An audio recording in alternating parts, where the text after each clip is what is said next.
Hello दोस्त, कैसे हो? स्वागत है आपका इस चैनल में। आज अपन लोग बहुत इम्पोर्टेंट टॉपिक स्टार्ट करेंगे, इकोलॉजी, जो 12th में है।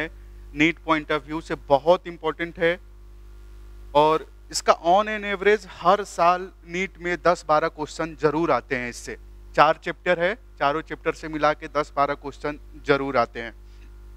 तो इकोलॉजी में आज अपन बेसिक पॉइंट समझेंगे। बेसिक पॉइंट, कंप्लीट इकोलॉजी धीरे धीरे खत्म हो जाएगी, लेकिन आज बेसिक पॉइंट समझेंगे इकोलॉजी क्या होता है।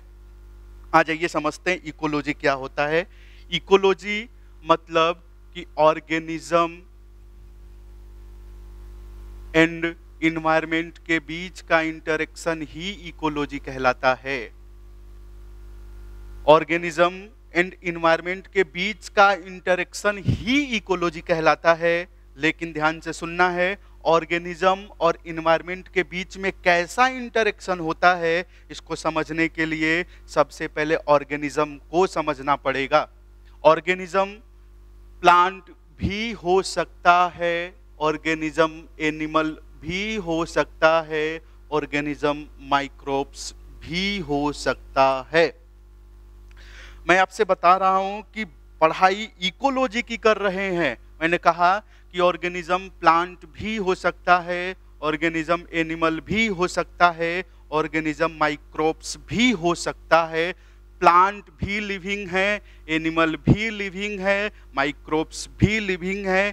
क्या मैं इसे अकॉर्डिंग टू इकोलॉजी बायोटिक कह दूं? बायोटिक।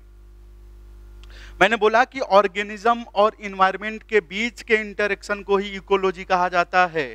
ऑर्गेनिज्म प्लांट भी हो सकता है, ऑर्गेनिज्म एनिमल भी हो सकता है, ऑर्गेनिज्म माइक्रोब्स भी हो सकता है। ये तीनों को अपन कंप्लीट बायोटिक कहते हैं। बायोटिक लिविंग आप टर्म यूज नहीं कर सकते, क्योंकि बात इकोलॉजी की हो रही है। ऑर्गेनिज्म समझने के बाद सबसे पहले अब अपन इन्वायरमेंट के बारे में समझेंगे। इन्वायरमेंट क्या होता है? इन्वायरमेंट जो हमारी सराउंडिंग, वही हमारा इन्वायरमेंट। हमारी सराउंडिंग के अंदर ध्यान से सुनना है, क्या प्लांट, एनिमल, माइक्रोब्स होगा हमारे सराउंडिंग के अंदर? क्या light, temperature, water, soil, air होगा? बिल्कुल होगा। तो हमारा इन्वायरमेंट किससे मिलके बना है? हमारा इन्वायरमेंट बायोटिक और एबायोटिक से मिलके बना है। हमारा इन्वायरमेंट किससे मिलके बना है? बायोटिक, और हमारा इन्वायरमेंट एबायोटिक से मिलके बना है। सबसे पहला टर्म कि ऑर्गेनिज्म प्लांट, एनिमल, माइक्रोब्स भी हो सकता है। और मैंने दूसरा पॉइंट बोला कि इन्वायरमेंट को समझते हैं। इन्वायरमेंट क्या होता है? इन्वायरमेंट जो हमारी सराउंडिंग, वही हमारा इन्वायरमेंट। हमारी सराउंडिंग के अंदर बताइए, प्लांट, एनिमल, माइक्रोब्स हैं? बिल्कुल हैं। हमारे सराउंडिंग के अंदर light, temperature, water, soil, air है? बिल्कुल है।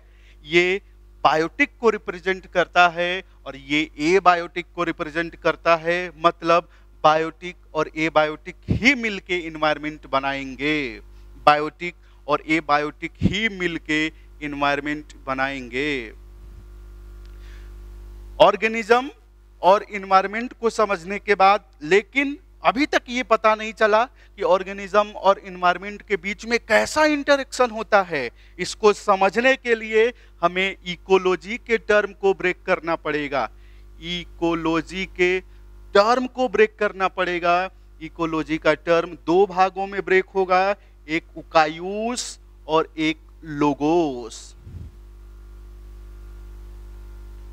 इकोलॉजी टर्म मैंने दो भागों में ब्रेक किया, एक उकायूस, एक लोगोस। उकायूस का मतलब होता है होम या हैबिटेट, होम या हैबिटेट। और लोगोस का मतलब होता है स्टडी। लोगोस का मतलब होता है स्टडी। क्लियर है ना यहाँ तक? सबसे पहला, ऑर्गेनिज्म प्लांट, एनिमल, माइक्रोब्स भी हो सकता है।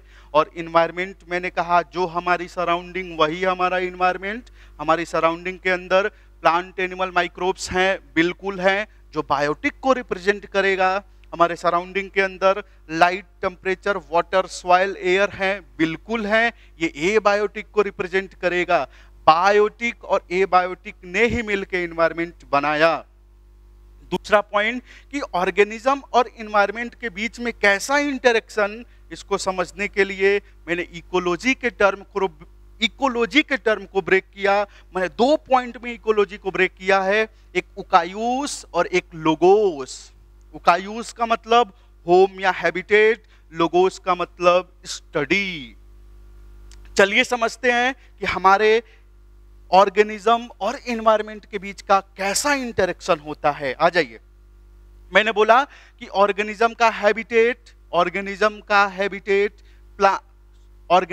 हैबिटेट फॉरेस्ट भी हो सकता है, ऑर्गेनिज्म का हैबिटेट ग्रासलैंड भी हो सकता है, ऑर्गेनिज्म का हैबिटेट पॉन्ड भी हो सकता है। ऑर्गेनिज्म का हैबिटेट फॉरेस्ट भी हो सकता है, ऑर्गेनिज्म का हैबिटेट ग्रासलैंड भी हो सकता है, ऑर्गेनिज्म का हैबिटेट पॉन्ड भी हो सकता है। लेकिन ध्यान से सुनना है, एग्जाम्पल फॉरेस्ट का लेते हैं और फॉरेस्ट के अंदर चल के देखते हैं कि कैसा इंटरेक्शन होता है ऑर्गेनिज्म और एनवायरनमेंट के बीच में।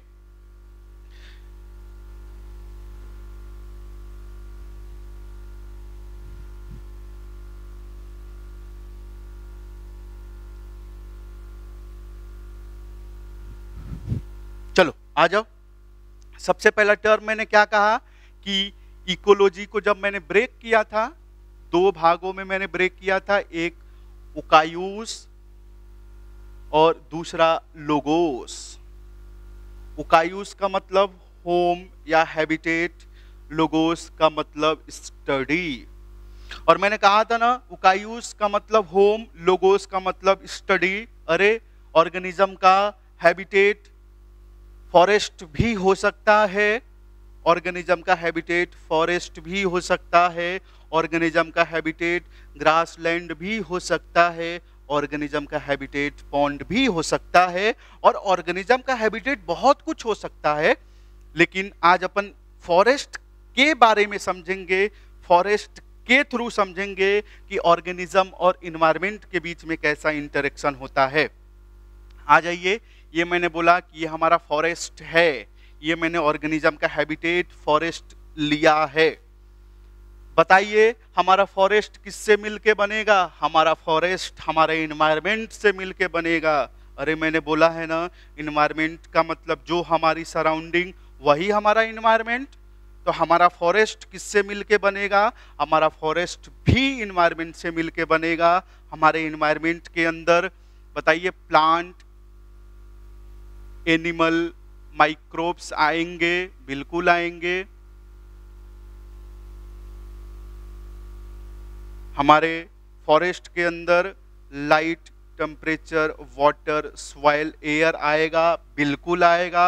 मतलब प्लांट, एनिमल, माइक्रोब्स ने क्या रिप्रेजेंट किया है? बायोटिक रिप्रेजेंट किया है। और ये क्या रिप्रेजेंट कर रहा है? ए बायोटिक रिप्रेजेंट कर रहा है। चलिए अब समझते हैं कि हमारे ऑर्गेनिज्म और एनवायरनमेंट के बीच में कैसा इंटरेक्शन होता है। आज तक यही टर्म लोगों को नहीं समझ में आया है, आज समझते हैं। मैंने बोला कि जब लाइट प्लांट के ऊपर गिरती है तो प्लांट फोटोसिंथेसिस करता है। मतलब कि ए बायोटिक का बायोटिक के साथ इंटरेक्शन, जब प्लांट फोटोसिंथेसिस करके खाना बनाएगा तो उसे एनिमल खाता है। बायोटिक का बायोटिक के साथ इंटरेक्शन, जब प्लांट एनिमल मर जाते हैं उन्हें माइक्रोब्स खाते हैं। अरे ध्यान से सुनना है कि ऑर्गेनिज्म और एनवायरनमेंट के बीच में कैसा इंटरेक्शन हुआ। लाइट गिरी, प्लांट ने फोटोसिंथेसिस किया, प्लांट जब खाना बनाएगा तो एनिमल खाता है। ए बायोटिक का बायोटिक के साथ इंटरेक्शन, बायोटिक का बायोटिक के साथ इंटरेक्शन, इसी इंटरेक्शन को अपन इकोलॉजी कहते हैं। ध्यान से सुनना, किसका किसके साथ? ए बायोटिक का बायोटिक के साथ, बायोटिक का बायोटिक के साथ इंटरेक्शन ही इकोलॉजी कहलाती है। यहां तक क्लियर है ना? पक्का सबको क्लियर होगा? आ जाओ अब अगला पॉइंट समझते हैं। एक और पॉइंट बहुत इंटरेस्टिंग है, ध्यान से सुनना। जिस पॉइंट को समझना है इस पॉइंट को आप नोट डाउन कर लो।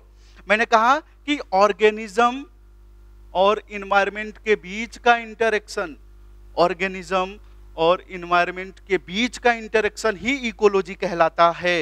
इकोलॉजी कहलाता है। कैसा इंटरेक्शन? आपको मैंने इंटरेक्शन बता दिया फॉरेस्ट का एग्जांपल लेके।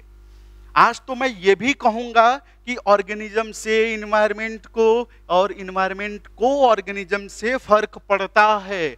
मैंने बोला है कि ऑर्गेनिज्म को इन्वायरमेंट से और इन्वायरमेंट से ऑर्गेनिज्म को फर्क पड़ता है। इसीलिए एक टर्म लिखते हैं, ऑर्गेनिज्म इन्वायरमेंट के ऊपर और इन्वायरमेंट ऑर्गेनिज्म के ऊपर इंटर डिपेंडेंट है, इंटर रिलेटेड है।